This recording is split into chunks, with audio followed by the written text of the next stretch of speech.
Get Hi, it. Melvin. Thank you so much for helping my project. Could you say a No. little bit about yourself? So my name is Melvin Marsh. I actually spent a lot of time in aerospace and space. I'm fairly certain that I may have actually come out of the womb with a telescope in my hand, which would have made a very, very painful birth from, birthing from my mother. But that's basically how early the space passion came from the time I was little. I was like, I want to work for NASA. This hasn't happened yet. But I did end up getting a master's from University of North Dakota in space studies, and I focused on space life sciences and human factors mostly. So right now I'm not doing much of anything, but anybody who wants a consultant, please feel free. Maybe I have a little personal stuff that you might find, I guess, motivating or inspirational. I'm not sure, but after 25 years of working in the computer internet software industry, I decided I wanted to go work for NASA, and this entry-level flight controller position came up, and I applied to it last fall, and I'm 4 weeks into my training. I'm so jealous. I'm jealous. Well, we need more flight controllers. I'm not sure if I don't care, man. I didn't care. I have applied to something like 100 different jobs at NASA over the probably since I got out of college. So I'm showing my age just slightly. I graduated college in 2003. I graduated from North Dakota in 2007. I have applied to over 100 positions at NASA, and I've pretty much never ever gotten any response back from basically any of them, except for one where they said, "Oh, we're going to hire you," and then Lisa Novak went crazy, and then they rescinded the job application, the job position. That was the only time that I've ever gotten a response back from like 100 different positions at NASA. So apparently nobody wants me. Well, I doubt that's true. I have been on the, I've been a hiring manager before. I could tell you the experience that we have as hiring managers. You get the stack of, 120, 200 resumes.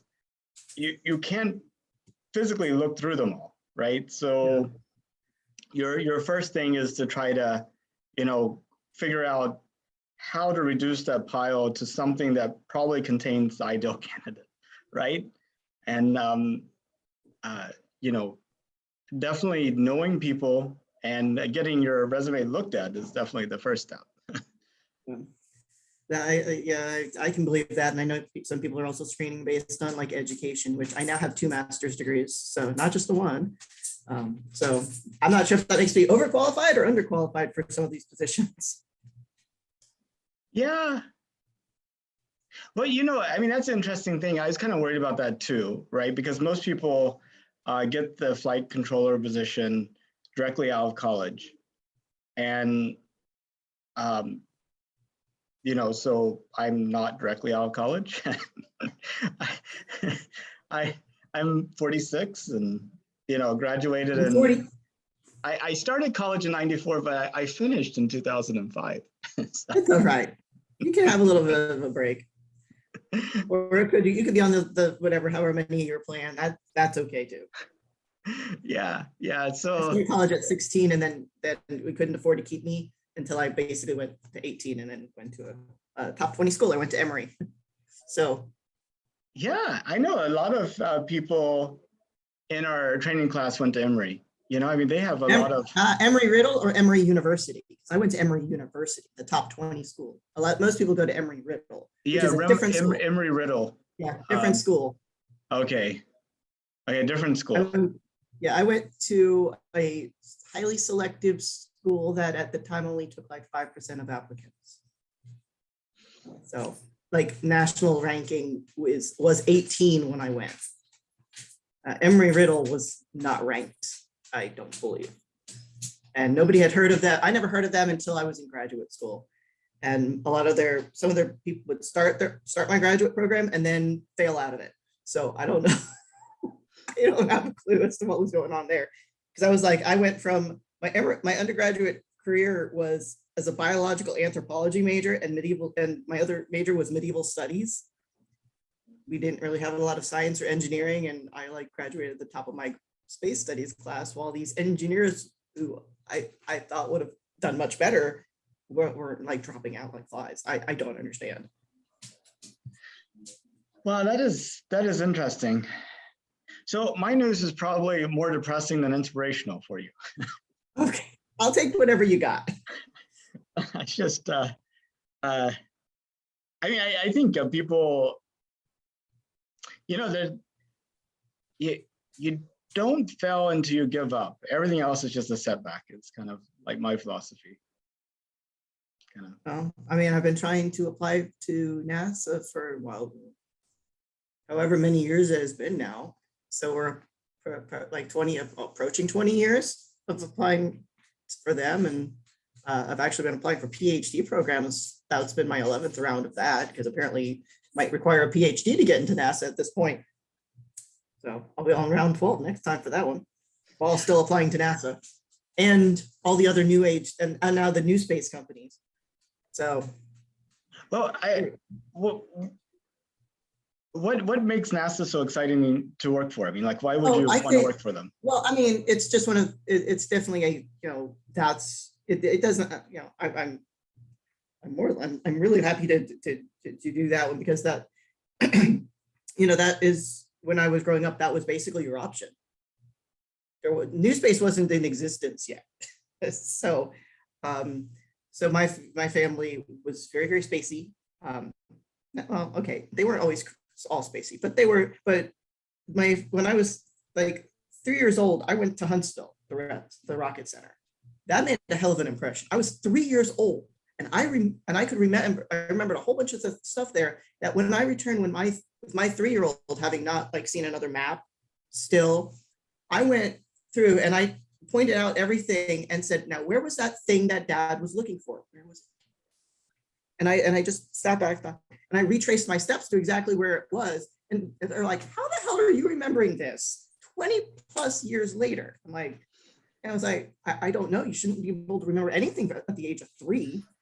But I was like, I remember the stupid things like it being such a hot day, and then finally us finding the air conditioner. I was like, and I found the place we entered. They changed that to something else now, but I was like, I still could find it. It was really weird. So I even took photos, sent it to my dad, said, "Hey, does this look familiar? Where do you think I am?" So so it's one of those. It was always, I say it was always there, and my brain still, having spent thousands of hours studying the history of the space program. Most of the new space companies are really still just, there's a little blip on that radar. So I'll apply to them too. But I also have so many friends that work for NASA, which is kind of ridiculous, because when I was in graduate school, of my cluster, of the graduate cohort, something like a quarter of them worked for Boeing, like a quarter of them worked for NASA, a quarter of them worked for basically in the military somewhere, and like a quarter was like all this other stuff, like there were a few that were at Lockheed, and a few other miscellaneous places. I was like the one freak that was not affiliated with anyone. So. So NASA is a huge organization. I mean, you got JPL, you got the Huntsville with the rockets, you have Kennedy with the launching, and you have Johnson Space Center with their human spaceflight program. I guess, which part of NASA most interests you? I probably would, despite the fact that it's in Texas and I don't like Texas. You can strike that from the record. I do have a weakness for Johnson. I also have a big weakness for Kennedy, because I actually grew up on the Space Coast watching the shuttle launch. I could literally watch it launch from my house, provided there wasn't a lot of traffic. But they tried to make sure there wasn't that much traffic, And anywhere when you knew there was a launch going, we would go outside, and you could usually see it. It was much easier when I was closer to 95, like when I was at my mom's work. They're like, "Hey, launches in 15 minutes." So, And so it's apparently hilarious watching this little kid go shoo, running out. And like everybody, my mother worked for a radio station, and almost everybody would just stop, except for the DJs, because they were kind of busy, doing their thing. But a whole bunch of people would you'd see like 10, 20 people go out there just watch. So that was how I grew up. I grew up basically in Fort Lauderdale, aged basically 0 to 18. I was out there basically watching things go. So and mainly, I guess, shuttle launches would have been the thing. Yeah, they're the easiest to see. So the smaller ones, not always as easy to see. The shuttle launches you could see much better. It's a little bit bigger machine. Did you see Challenger? So you have to remember, let's see, Challenger blew up when I was 4. Okay. So I have no real memory of Challenger. I saw because I probably would have been in preschool at the time. So I wouldn't have seen Challenger blow up, and I wouldn't have remembered it had it. In fact, I remember a few years later, because some of my books weren't up to date yet. I made some comments about having not lost a launch, and my father's like, actually, we did lose one. It was only a few years ago, but you would have been too young to remember it, and those books are too old. So instead, we did lose one. Later, when you get home, we'll find you a more up-to-date book so you can learn about them. Wow. Well, that's good, because I think that really traumatized maybe a whole generation of would-be space explorers. Yeah. Yeah, I think it almost would have gotten me, but it was like one of those, okay, well, how often can that happen, and whose fault was it really? There are a lot of reasons as to why that happened, and they should have delayed that damn launch. Especially as I now, when I took my engineering for human spaceflight course, we took, of course, several days just discussing what happened with Challenger, and we're like, okay, well, but maybe we should be listening to the engineers, because a bunch of them said, "Are you really sure? Because this is not a good idea." But everybody wanted to push that because that was such a big deal.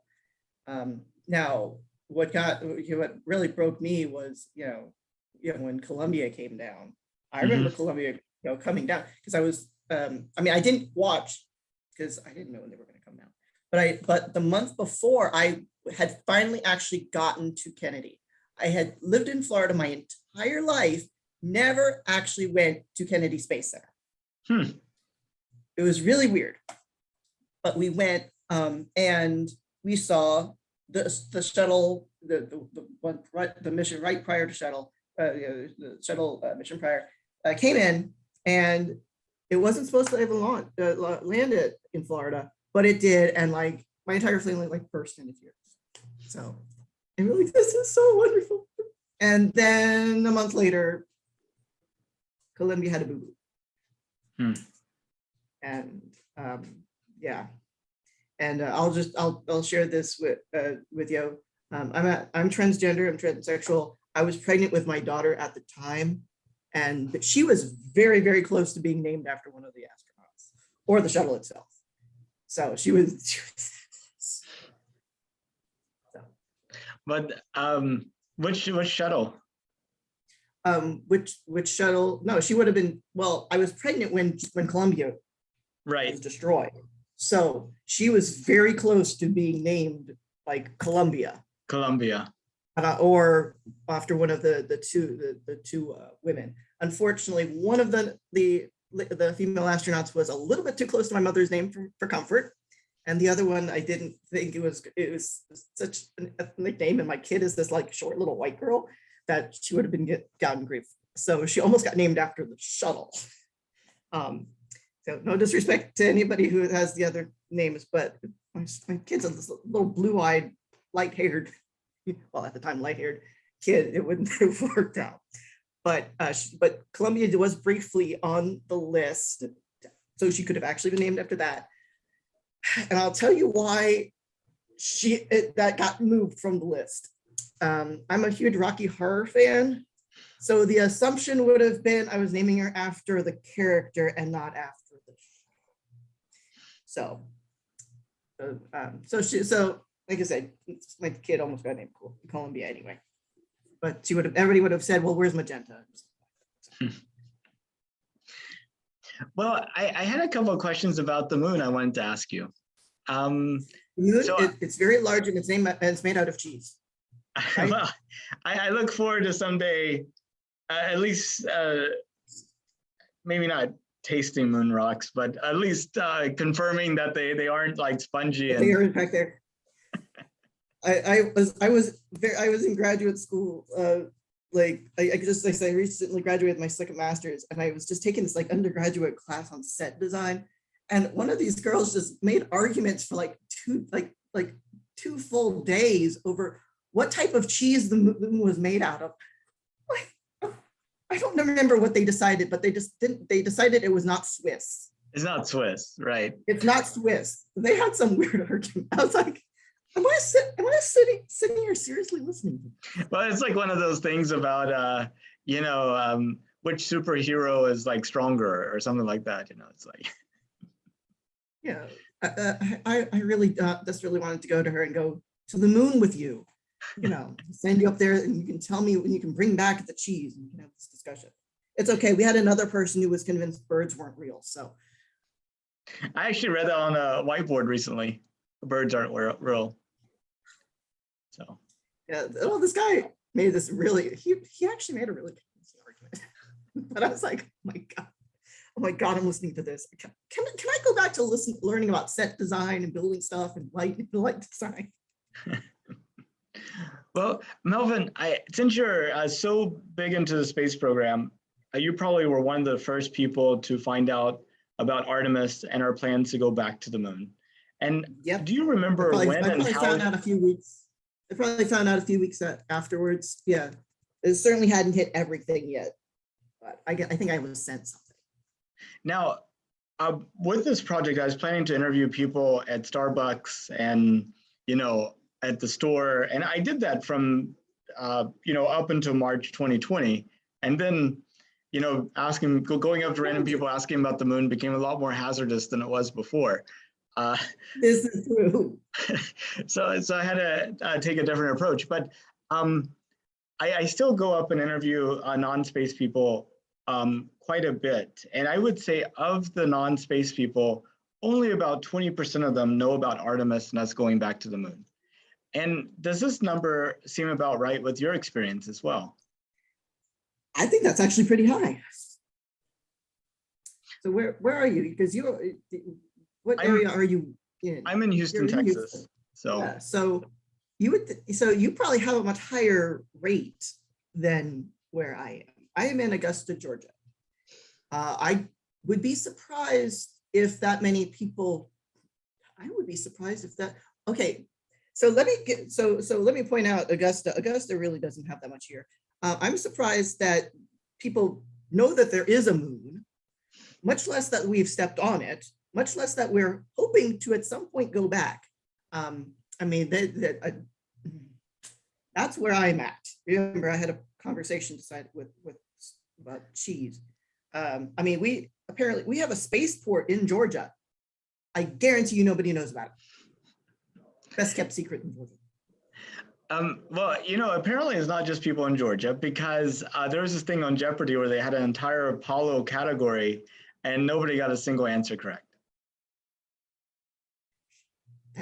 No. You're gonna make me have to look that up, right? That's crazy. Yeah. How do you not get anything right on Apollo? Now, I know I'm not going to get everything right on Apollo, but I'm sure I will get something right on Apollo. Yeah, I haven't looked at the questions. I only saw, the person that does NASAWatch.com tweeted it, and I think he's a pretty reliable source. But I have to see it. Yeah, I'm going to write that down. I'm going to be writing down. Look up Apollo. I think it would have been in the last week or two. So Jeopardy in the last week or two. Yeah, I'm writing it down. Okay, I guess first of all, is it important that people know? I think it would be a really, really good thing for people to know, because that can inspire, hopefully, there's no guarantee, but it will hopefully inspire stuff like science, math, engineering. It doesn't necessarily have to even be the moon, but it should be something to get the kids interested, because how many kids do you know didn't want to do some type of like astronaut space thing when they were kids? You either wanted to be an astronaut, a paleontologist, or both. I actually wanted to be both. So at the same time, yes, I was going to go to Mars to look for fossils, for your information. That didn't work out, obviously. Obviously, because I haven't been on Mars. Obviously, nobody has been on Mars yet, except for a couple of rovers. But yes, I think that is important to know. But you have to make sure that they care. It's entirely possible that they have heard, but it just didn't stick. If when somebody said, "Hey, NASA's going back to the moon," great. When? Hopefully in my lifetime. Most of the, if you say NASA's going back to the moon around here, they'll literally stare at you as though you have just spoken another language. Well, and I think a lot of people have done that, because there's been many plans to go back to the moon that haven't turned into anything more than PowerPoint slides and really interesting graphics. So why get all worked up about it? Yeah, that's what kind of concerns me, because I think NASA has a couple of times said we're going back, or we're going to Mars, or this, that, or the other. So it's one of those, great, let's hope it gets there this time. Does NASA have the funding to do it? There are a lot of problems that we have that NASA has, of course, that NASA might want to get resolved first. Of course, always getting money, because you know how budgets are. And we need to make sure we have to, of course, now build a whole nother craft, get there, do, however we want to do it, if we're going to just land there, or if we're going to do it how we did it back in the olden days. We've got to have something. And NASA's got to decide on how to do all that. Yes, it does. But, this time's a little bit different. We actually have a rocket in the vehicle assembly building ready to roll out this week, I think. I'm gonna have to go look and see some photos. And it's supposed to be taking off this summer. I mean, it won't have anybody in it, but it's supposed to be a test flight. I want to see that. I'm hoping they tell me when. If I can get my butt down there, I'll try. If not, I guess there's YouTube. My husband watches I'm convinced has watched every launch of anything in the past couple of years. It's like he knows more about the launches than I do. It's like, because I know about everything else, and then it's like, hey, there's a launch coming up. Okay, is it actually going to go this time? Indeed, I know. And actually, there was like one SpaceX launch, like back in, I want to say 2016. And I made a big deal about it, got like my son there and lots of his friends there, and then it got scrubbed. And so now his impression is, despite the facts, is that every launch gets scrubbed. It's amazing how impactful those first experiences are. Yeah, and there's been so many times that I've actually sat there and had my little computer on, or we've got lots of computers in this house. Probably not surprising, really, but always have it. Yeah, might have a computer on. And the amount of times I've just sat there, just stopped everything, and just watched, and mission's off. Okay, I know. It's like, if everything goes right. But I mean, that's a big thing. I've been trying to figure out what makes things exciting to people. Like sports, for example. Just you don't know what's going to happen, which team's going to win, how it's going to win. But with space, if everything goes right, it's boring, and everything goes wrong, it's catastrophe. That's unfortunately accurate. I mean, and I wish it didn't have to be that way, but for the majority of people, that's exactly what it is. What gets, I'm usually horrified when things blow up, and I'm happy if it gets off the ground. I'm more happy when you give me the data of whatever it is you're doing up there. That gets me more exciting, but no, I see where you're going. A lot of people are very much the NASCAR mindset. I mean, I thought the Starship was really exciting. The high altitude flights they did last year. You know, you're like, is this going to be the one that lands? Okay.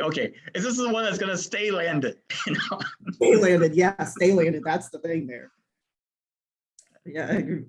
Yeah, I mean, I was so worried when the X Prize got one. I was like terrified that something bad was going to happen. I was like, no, don't.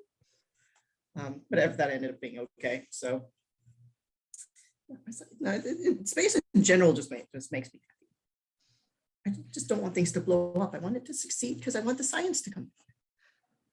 Absolutely. And so, what do you think about us going to the moon? I hope we get there. I hope we get there safely. And I hope we can maybe finish some experiments that maybe we haven't necessarily been finished, haven't finished in a while. See, when was the last time we were there? What was it? Was it early 70s? Yep, 72. 72? Yeah, that's what I was thinking. I was born in 81. So we have never been on the moon in my lifetime. Yeah, neither mine. And also I have one thing, well, now two things, in common with the previous NASA administrator. We were both born in 1975, which is, we both missed the Apollo program. Yeah, meanwhile, I'm married to somebody who's much older than me, who actually watched the original moon landing. So that's awesome. So what does he think about it? Yeah, he's 20 something years older than me, and it's like, yeah, well, I got to see the moon. I'm like, shut up! I might be alive to see somebody land on Mars. Yeah. Well, if it was safe and affordable, would you take a trip to space? I'd be open to that discussion. I would want my doctors to be on board with it. I mean, I right now have a bad back. I actually injured my back saving somebody's life about 3 weeks ago. Oh wow! So I'm an EMT as well, because I have not had that much work in years at this point, because I actually got kind of kicked out of the aerospace industry when I came out as transsexual. So I basically cobble a life together while hoping to get back into the space program, space industry, space program, as though I'm actually in the space program. But I just actually did end up injuring myself a couple of weeks ago, and now need surgery on my back. So, like I said, assuming all my doctors are like, go for it, I'd be open to that discussion. And assuming they were okay with it, how far would you consider going? Would you consider going to orbit, to the moon and back, or would you consider immigrating to Mars? Well, definitely to orbit and definitely to the moon. My actual specialization when I did my thesis was on long duration space flight and psychological stressors, which was designed to get people to the moon and hopefully back. So that kind of scares me a little bit, only because I've seen all the data that I did when I was working with the astronaut and cosmonaut corps. So we got to rectify that or make it faster to go. Yeah, 7 minutes, or sorry, 6 months of being irradiated and losing muscle and bone mass, probably not the way to go. Yeah, like I want to work on that too. I'm not concerned about hop into to orbit. That'll be fine. Provided everybody bathes too. We'll find some way of making sure the stench goes down, because that can be very stressing. I don't mind going to the moon. Everything else, I want I want artificial gravity, and I want to have enough space that I don't accidentally want to kill somebody. I'm a big Star Trek person, so if we have the Starship Enterprise, I'm down with it. They've got artificial gravity. They've got I can get into my own little quarters, and there's a counselor on the ship. So this past weekend, I was trying out the Oculus with the mission ISS. So you have the 3D ISS where you can go through it and I was imagining that there was probably simultaneously an astronaut in the ISS was like the mission Earth, and he was like going through it. Probably would, man. I mean, that would be a good idea, especially if they're homesick. Yeah. Okay, so I got this may be a little difficult to follow, but imagine this: your great granddaughter has grown up on Mars her entire life. She's now in high school, and she's in history. And just like high schoolers now might do a project about 100 years ago, she's doing a project about a paper about the 2020s. And she sees this, and she sees this video. Why would you do this to this child? Same reason we might have somebody do something about the 1920s. Oh God. I don't want her to know about the COVID pandemic and the insanity. What's wrong with you? Well, we do have 8 more years. So, it could be hopes for what happens in those 8 years to make up for it. Okay. So she wants to know what I'm hoping that's going to happen, or what I'm ashamed of that's happened. Where are we going with this? Where are we going? What does she want to know? Be most likely to get her an A on the paper? How about let's go with that? An A on the paper. An A on the paper. So the early 2020s did not start off very well. Huge pandemic came through, killed a fair amount of people. Really did not need to kill as many people as it did, but people refused to wear masks and refused to get vaccinated. And that was in the first world countries. The third world countries didn't have the vaccines. But we are hopefully, but this reign came on for a couple of years, and as it was starting to finally, decline, luckily we had a lot of people that were working very, very hard from home to try to make things a little bit better. They improved, improved medicine. We've built some nice machines. Been doing a lot of confinement studies, because after all, we've been from as of right now, we've been in isolation for a while. So we are doing the ultimate isolated and confined environment study on a really, really big scale. So hopefully the other isolated and confined people are looking at this information as well. And we end up learning a fair amount. And we took this as well as our previous information that we had. And we've had more launches. Once it got safe to be within 6 feet of each other, had a few more, we started to successfully try to make our way back into space. We've of course returned to Leo, hopefully eventually have a better space station, because I'm not sure how ISS is going to survive without Russia's help, although luckily we can control it, but they're contributing an awful lot. So obviously we're going to try to work ourselves away from that dependency. We're going to hopefully at least, I do hope we get somebody back on the moon by the end of the century. That would be kind of nice. That does not mean I know that we're going to do that. I'm hoping that we do. And I'm hoping that these new space companies, that there does end up being a bigger revival, and people do end up, reaching a few other, asteroids. That would be kind of nice. I'd kind of like more to land something on one of the various moons that isn't necessarily our moon, maybe one of the Jupiter moons, one of the Saturn moons. We got, Io would be fine, Europa. That would be kind of nice.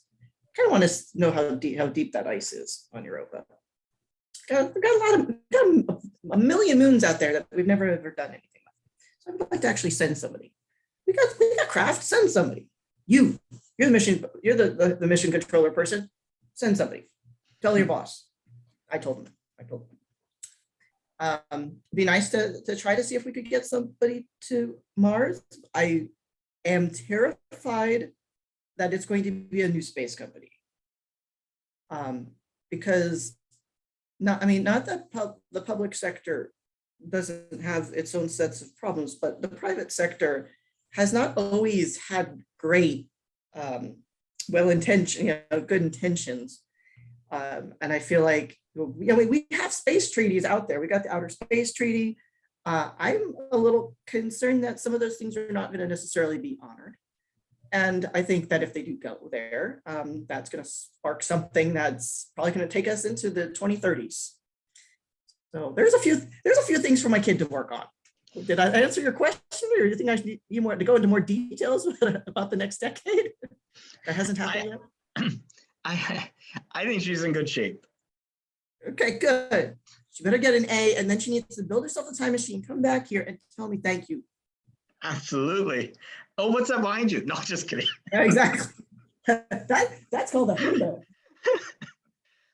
Yeah.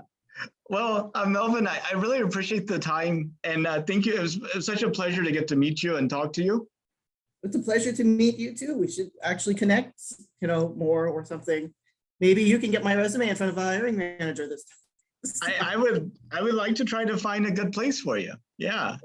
I'm very, very open because, like I said, I'm happy to work anything on almost any project. My other degree is in psychology, experimental psychology. I worked on teamwork and cooperation, most recently for my thesis, how to basically, make that more common. I really want to get involved in some of those longer term simulations you guys got going on, because I'm like, that is literally what my first thesis was on. It's like, I don't care. I'll be on the outside. Hell, you want to lock me up for a couple of weeks? One time, I literally, going back to the Huntsville thing, when I went to Huntsville as an adult, I had literally not left a single wide trailer, which was very, very crowded. It was in literally an entire month. It was like 600 square feet with me, my kid, my cat, and a couple of snakes, and a very very, very tall husband who, takes up a lot of room, and about 4,000 books. I had not gone outside in a month, and I was informed I was going to Huntsville. I was like dragged out. I was like, I hadn't seen the sun in a month either. I was like, what the heck is that? Oh, wait, that's right. It's much brighter than I thought. And I remember. Yeah. I'd been completely nocturnal at the time. So, it might be interesting. I don't know if you put together a paper about your experience. Well, I've done several. Which experiences? Oh, the one so about experiences. Yeah, the one about being in the double wide for so long. And honey, I think it was a single wide, except for that one small part. I was actually fine. I didn't stress out or anything. It was just like, all right. And I was completely nocturnal. My classes, because when I was at University of North Dakota, I was taking the distance the chat was after hours. It was like my earliest class was 5 p.m. And then I would do work at their observatory because it was computer controlled until 2 a.m. I think being forced to be diurnal was really, really weird. But what type of paper would people like to do? I'm down on writing it because I have so many things I want to actually write on. I've actually written and done several publications and presentations on isolated and confined systems. In fact, NASA actually took a mathematical model that I worked on out of my first paper with my advisor, and it is my understanding they're still using it. I'm like, you're using my work. Can't you find me a job? Yeah. Kind of weird. I don't lose faith. Don't lose heart. It'll happen. Oh, I hope so, because this has been crazy, me trying to apply. I'm like sitting here, I've literally even been like, guys, you are literally using my data. Actually, and what's bad is NASA wouldn't even participate in me getting the data that they're using. Do you remember the Lisa Novak situation? I don't. Okay, so when you get off this, you can look her up. She is the astronaut who drove from Houston. Okay, so I know about that. I know the story. I just didn't know the name. That's the name. Okay. I was in data collection when that happened, and I'd been working on psych stressors, saying, there are a lot of things that could go very, very poorly. And at my thesis proposal, they said NASA astronauts would never go crazy on orbit. They screen them too well. I got a lot of hostility out of that. A few months later, I'm in data collection, and I'm like, really? I got data from the Russian Space Agency. I got information from the European Space Agency. I got info from JAXA. NASA, sorry, we can't release your stuff. Well, we have a problem. Now it's like we have a situation. And I was like, yeah, I already know about your situation. I've been watching it on the news. When I got to my thesis defense, though, I started off by saying, there are those of you in this room that said an NASA astronaut would never go crazy. I have 2 words for you. Lisa Novak. Thank you. And now I'm going to go back into my thesis discussion. It was so easy to pass that. It is crazy. I mean, the thing is, anybody could go crazy at any time with the right triggers. Yeah, and her trading made her scarier. Yeah. Well, I definitely would like to dig into the details for that, but unfortunately, I get into a lot more trouble if I take too much longer. So I gotta go. But fine. But let's stay in touch. And please do. I think this would be, because I'm happy to have even more discussions with somebody who actually, knows about as much about space as I do. It's kind of nice. It's a absolutely. Nice absolutely. So thank you very much for talking with me. And again, sorry for the slight delay, but it went to 7:15, and I was like, okay. It's okay. Well, it kept changing my times like 5 or 6 times, and I was like, it says 7:15. I'm looking at the thing. Well, it worked out. Okay. Well, you have consider it a 4-minute launch delay. Absolutely. Yeah. Just took a little longer to run a few checks. We took off. Okay. Yeah, and it was longer than 15 minutes. So you got something good for your little time capsule. I really appreciate it. You take care, Melvin. Thank you. Bye. Bye.